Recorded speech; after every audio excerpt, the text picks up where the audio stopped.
بسم اللہ الرحمن الرحیم۔ اسلامک انفارمیشن چینل کے سب بہن بھائیوں کو السلام علیکم ورحمۃ اللہ وبرکاتہ۔ سوال یہ ہے کہ اکثر مسجد میں لوگ چندہ کی اپیل کرتے ہیں، صدقہ، خیرات اور زکوٰۃ مانگتے ہیں، تب مسجد کمیٹی یا امام مسجد ان کو مسجد میں چندہ مانگنے سے منع کرتے ہیں کہ مسجد میں مانگنا گناہ ہے، اور خود وہی امام مسجد یا مسجد کمیٹی مسجد میں چندہ لیتے ہیں یا چندہ کی اپیل کرتے ہیں۔ برائے مہربانی حدیث مبارکہ کی روشنی میں جواب دیا جائے۔ جواب: نبی اکرم صلی اللہ علیہ وآلہ وسلم اکثر غریبوں، مسکینوں، جہاد اور دیگر امور کے لیے چندہ مسجد نبوی میں ہی جمع فرمایا کرتے تھے۔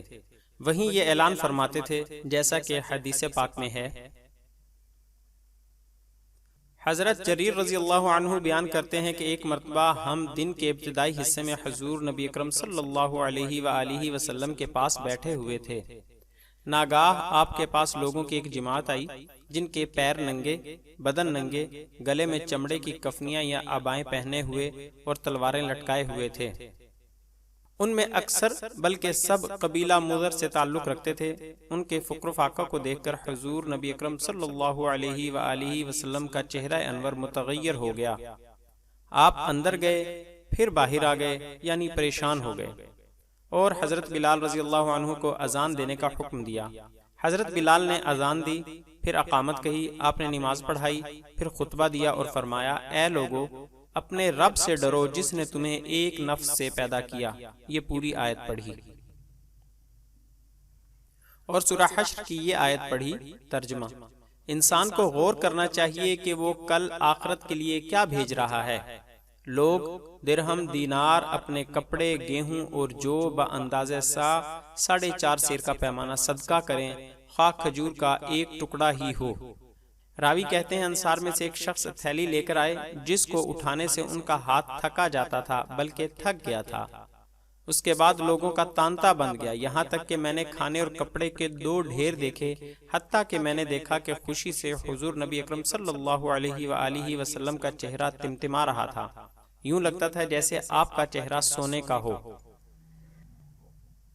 پھر نبی اکرم صلی اللہ علیہ وآلہ وسلم نے فرمایا: جو شخص اسلام میں کسی نیک کام کی ابتدا کرے، یعنی کتاب و سنت کے مطابق، اس کو اپنے عمل کا بھی اجر ملے گا اور بعد میں عمل کرنے والوں کے عمل کا بھی اجر ملے گا، اور ان عاملین کے اجر میں کوئی کمی نہیں ہوگی۔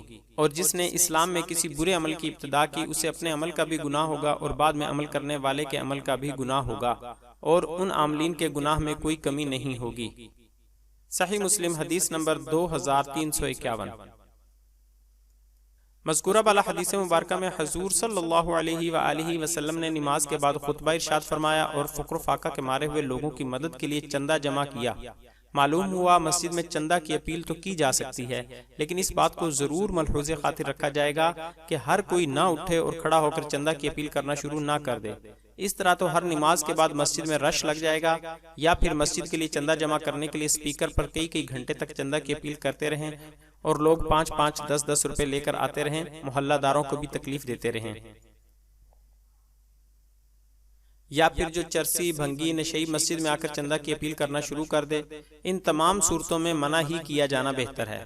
آج کل تو یہ لعنت عام ہے، اس مہنگائی کے دور میں کچھ لوگ محنت و مشقت کرنے کی بجائے بھیک مانگنے پر اتر آتے ہیں۔